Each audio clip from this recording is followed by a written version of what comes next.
আলেম ওলামাদেরকে দেশের প্রতি ভালোবাসা শিখাতে আসবেন না। আপনাদের সবার বেগমপাড়া বাড়ি আছে, আমরা জানি। আমাদের জীবনও এখানে, মরণও এখানে। মগের মুল্লুকের গল্প আমরা অনেক শুনেছি, কিন্তু মগের মুল্লুকের বাস্তব রূপ আমরা দেখি নেই। দুর্ভাগ্য আমাদের, আমরা এখন সেটা দেখছি। মুসলমানের জিহাদকে আপনার কাছে সন্ত্রাসী হিসাবে, সন্ত্রাসী কর্মকাণ্ড হিসাবে তারা দেখাচ্ছে। তারা যখন ক্রুসেড ঘোষণা করে তখন আপনার কাছে একটিবারের জন্য প্রশ্নটা উঠে না? এক শ্রেণীর মিডিয়া, আপনার টাকা দিয়ে যাদের পেপার পত্রিকাগুলো বাসায় নিয়ে যান, এই মিডিয়াগুলোর একটা বড় অংশ এই জঙ্গি নাটককে মঞ্চায়ন করার জন্য সবচেয়ে বেশি ভূমিকা রেখেছে।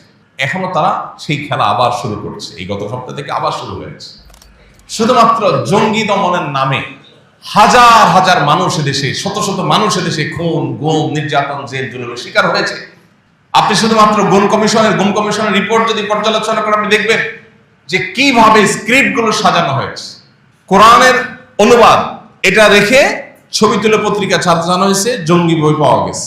কোরআনের অনুবাদ যদি রাখলে কেউ জঙ্গি হয়, তো আমরা সবাই জঙ্গি। বিগত 5ই আগস্টের আগে মোবাইলে SMS পাঠানো হয়েছে যে চতুর্দিকে জঙ্গি হামলা হচ্ছে। জনগণের ন্যায্য অধিকার আদায়ের আন্দোলনকে কি বলা হয়েছে? জঙ্গি হামলা। এখান থেকে বোঝা যায় যে মূলত জঙ্গি এই শব্দটা, এটা হলো সকল প্রকার সত্যকে লুকাবার জন্য। আপনারা হলে আর্টিজান হামলার সময় দেখেছেন, তার সোশ্যাল মিডিয়াতে দেখা গেছে সে ডক্টর জাকির নায়েকের পেজে লাইক দিয়েছে, বাস এই অপরাধে পৃষ্ঠবী বন্ধ। জেহাদ ইসলামের একটা মহান ফরজ বিধান। এই জেহাদ, এটাকে আমরা ভুলে গেছি। জেহাদ মানে ঠুস ঠাস কাউকে মেরে দেওয়া নয়। জেহাদ মানে নিরীহ মানুষের উপরে বোমা হামলা করা নয়, যেটা পশ্চিমারা করছে। প্রকৃত জঙ্গিবাদে তো তারাই লিপ্ত। একজন মুসলিমকে দায়িত্বশীল, একজন মুসলিমকে সচেতন মানুষ হিসেবে নিজের সমাজে প্রতিষ্ঠিত করবার নির্দেশ আল্লাহ তাআলা দিয়েছেন। কোনো সংবাদ, কারোর ব্যাপারে কোনো অভিযোগ, কারোর ব্যাপারে কোনো নেগেটিভ তথ্য পেলে সেটাকে বাজ বিচার করা ছাড়া, সেটার সত্যাসত্য যাচাই করা ছাড়া, যথাযথ উপায়ে বিশ্লেষণ করা ছাড়া সেটাকে বিশ্বাস করে বেড়ানো, প্রচার করে বেড়ানো, সেটার উপর ভিত্তি করে কোনো অবস্থান গ্রহণ করা, এটা কোরআনে কারিমে আল্লাহ তাআলা কঠোরভাবে আমাদের জন্য হারাম করে দিয়েছেন। অন্য আয়াতে আল্লাহ তাআলা বলেছেন, ওয়ালা তাকফু মা লাইসা লাকা বিহি ইলম, যে বিষয়ে তোমার সুদৃঢ় ধারণা, জ্ঞান নেই, সুস্পষ্ট প্রমাণ ভিত্তিক নলেজ, ইনফরমেশন যে বিষয়ে তোমার কাছে নেই, সে বিষয়ে তুমি কোনো অবস্থান গ্রহণ করতে যাবে না। আজ ধারণা প্রসূত অবস্থান গ্রহণ, ব্যক্তি কিংবা গোষ্ঠীর ব্যাপারে কোনো মন্তব্য, কোনো ধারণা পোষণ, কোনো অবস্থান গ্রহণ, এই বিষয়টি আজ মহামারীর আকার ধারণ করেছে।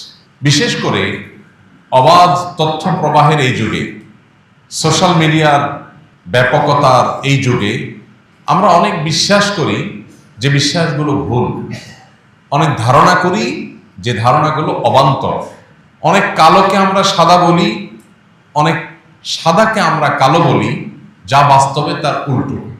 ইসলাম এমন এক জীবন বিধান, ইসলাম এমন এক সুমহান শাশ্বত লাইফস্টাইল আমাদেরকে দিয়েছে যে এখানে কোনো মানুষ কাউকে অন্যায়ভাবে আক্রমণ করা, এটা তো অনেক দূরের কথা। কারোর ব্যাপারে আপনি নেগেটিভ ধারণাই নিতে পারবেন না যদি আপনার কাছে যথাযোগ্য তথ্য প্রমাণ না থাকে। আজকের পৃথিবীতে যারা মরল হিসাবে নিজেদেরকে স্টাবলিশড করেছে, সাম্রাজ্যবাদী পৃথিবী, তাদেরও অনেক বড় অস্ত্র হলো জনগণকে, সাধারণ মানুষকে বিভ্রান্তির মধ্যে ফেলে দিয়ে ঘোলা পানিতে মাছ শিকার করা, বিভিন্ন এজেন্ডা বাস্তবায়ন করা। এই খেলা আমরা দশকের পর দশক, যুগের পর যুগ ধরে দেখে আসছি। এর মধ্যে সবচেয়ে বড় প্রপাগান্ডা, সবচেয়ে বড় মিথ্যা, যে মিথ্যা বেড়াজালে আমরা অনেককে আটকে গেছি, যে মিথ্যা আমাদের অনেককে বিভ্রান্ত করে ফেলেছে। মুসলিম তো বটেই, অনেক নিয়মিত নামাজি, নিয়মিত পর্দানসীন, নিয়মতান্ত্রিকভাবে প্র্যাকটিস করেন কোরআন এবং সুন্নাহকে, এরকম বহু মুসলমান আছেন যারা এই প্রপাগান্ডায় পা দিয়ে বিভ্রান্তির বেড়াজালে আটকে গেছে। আপনারা প্রিয় নবী সাল্লাল্লাহু আলাইহি সাল্লামের হাদিসের ভান্ডার যদি দেখেন, লক্ষ্য করবেন যে সেখানে বহু হাদিসে নবী সাল্লাল্লাহু আলাইহি সাল্লাম আমাদেরকে সতর্ক করেছেন আমরা যেন কিয়ামতের পূর্বে ফিতনা সংকুল সময়ে নিজেদেরকে ফিতনা থেকে রক্ষা করবার চেষ্টা করি। কিয়ামতের পূর্বে পৃথিবীবাসীর উপর ফিতনা পতিত হবে কাওয়াকাইল মতর, বৃষ্টি পতিত হওয়ার মতো। বৃষ্টির ফোঁটা যেরকম একটার পর একটা টপ টপ করে অনবরত ধারাবাহিকভাবে পড়তেই থাকে, ফিতনা এরকম গোটা পৃথিবীকে ছেয়ে যাবে, একটার পর একটা ফিতনা পতিত হবে। ফিতনা জিনিসটা কি? ফিতনা মানে হলো বিভ্রান্তি, ফিতনা মানে হলো ধোঁয়াশা। যেটাকে আপনি সাদা মনে করছেন ওটা আসলে কালো, এটাই ফিতনা। যেটাকে আপনি অন্ধকার মনে করছেন সেটা আসলে আলো, এটাই হলো ফিতনা। আপনি যেটাকে মনে করছেন আলো বিতরণ করছে, আসলে সে অন্ধকার বিস্তার করছে। আপনি সেটাকে আলো মনে করে ওইটার সঙ্গ দিচ্ছেন, সেটা প্রতিষ্ঠার জন্য জীবন বাজি রাখছেন, আদত দিন শেষে দেখলেন সেটা আসলে পুরোটাই কালো, ওইটা কোনো আলো নয়। এই জাতীয় বিভ্রান্তি এখন আমাদের প্রত্যেকটা মানুষকে, আমাদের গোটা সমাজকে নানাভাবে ছেয়ে গেছে। যে সাম্রাজ্যবাদী এই পৃথিবী, তাদের সবচেয়ে বড় মিথ্যা যেটা তারা স্টাবলিশ করতে পেরেছে দুর্ভাগ্যজনকভাবে, সেটি হলো ইসলাম এবং মুসলমানদের সাথে জঙ্গি তকমাকে লাগিয়ে দেওয়া। গত 1 শতাব্দীতে গোটা পৃথিবীতে পৃথিবীর পরাশক্তিগুলোর অর্থায়নে প্রতিষ্ঠিত সবচেয়ে বড় মিথ্যা এটা, যে মুসলমানদেরকে সন্ত্রাস এবং জঙ্গিবাদের তকমা দিয়ে তাদেরকে কোণঠাসা করে রাখা। আপনি যদি উন্নত দেশগুলো ট্রাভেল করে থাকেন, নিশ্চয় আপনার ধারণা থাকার কথা যে শুধুমাত্র মুসলিম পরিচয়ের কারণে আপনাকে বহু হেনস্থার শিকার হতে হবে। এই যে মুসলিমকে হেনস্থা করা যায়, মুসলিম হলেই তাকে অত্যাচার করা যায়, টর্চার করা যায়, জুলুম করা যায়, এই ন্যারেটিভ প্রতিষ্ঠা করেছে যে মিথ্যা দিয়ে। সে মিথ্যা হলো ইসলাম এবং মুসলমানের সাথে জঙ্গিবাদ এবং সন্ত্রাসবাদের তকমা লাগিয়ে।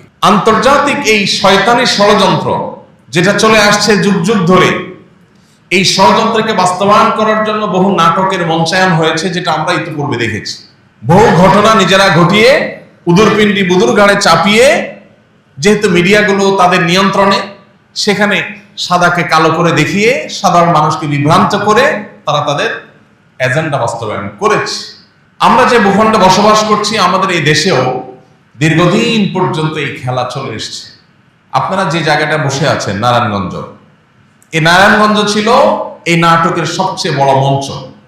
টেলিভিশনে লাইভ প্রদর্শন হচ্ছে, জঙ্গি বিরোধী অভিযান চলছে, একটা বাড়ি ঘেরাও করে আছে র্যাবের লোকজন এবং টান টান উত্তেজনা, অস্ত্র তাক করে আছে, ভিতরে ধ্বংসাত্মক অস্ত্র নিয়ে জঙ্গিরা অবস্থান করছে। আমরা জনগণ হাতা টাতা গোছায় টিভির সামনে বসছি দেখার জন্য, হায় হায় কি সর্বনাশ, হুজুররা দেশটাকে শেষ করে ফেললো। এরপরে ভেতর থেকে বের করে আনা হলো আগে থেকে সাজানো ফাজাইলে আমাল, তারপরে আপনার হেকায়েতে সাহাবা, তারপরে আপনার কোরআনের তর্জমা, এরকম বই পুস্তক সামনে সাজায়া, এই যে জেহাদি বই পাওয়া গেছে এবং ককটেল কিছু সাজায়া, এরপর একটা ছবি, পরের দিন সব পত্রিকা গুরুত্বের সাথে প্রচার হলো। আমাদের সবার চিন্তা শেষ না, হ্যাঁ হ্যাঁ দেশটা শেষ হয়ে গেল।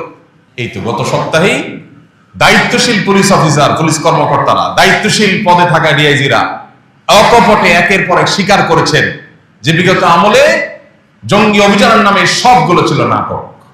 অবাক করা বিষয় হলো এই নাটক আবার নতুন করে শুরু হচ্ছে বাংলাদেশ। গত সপ্তাহে একটা মামলা হয়েছে, সেখানে কিছু তরুণ উদীয়মান পশ্চিমা অপশক্তি শয়তানি শক্তির ঘুম হারাম করা কিছু যুবক, তাদেরকে সেখানে আবারও এই নাটকের স্ক্রিপ্টে তাদের নাম যুক্ত করে আবার এই খেলাটা শুরু করার চেষ্টা চালানো হচ্ছে। আমরা সাধারণ মানুষ অনেক কিছু জানি না, অনেক অন্ধকারে আছে। এক র্যাব কর্মকর্তা এখন জেলে আছে, এই জঙ্গি নাটকের পেছনের কারিগরদের একজন। উনি একবার আমাকে কল করেছেন, আরো বছর 3 আগের কথা। হোয়াটসঅ্যাপে নক করেছেন, এরপরে ফোন দিয়েছেন, দিয়ে বললেন হুজুর আমাকে সব হুজুররা চিনে। এর মানে হলো আপনি তো আজকে প্রথম আমার সাথে কথা বলতেছেন, ওটা পাত্তা দিচ্ছেন না আমাকে সব হুজুররা চিনে। এরপর উনি ওনার একটা আবদার রাখলেন, আলহামদুলিল্লাহ আমি সে আবদার কৌশলে এড়াই গেলাম। উনি আমাকে একটা ফাঁদ দিয়েছিলেন, যে ফাঁদে আমি যেন পাও দেই, আল্লাহ তাআলা আমাকে রক্ষা করেছেন, আমি কৌশলে সেখান থেকে সরে যাই, আমাকে সে ফাঁদে ফেলতে পারে।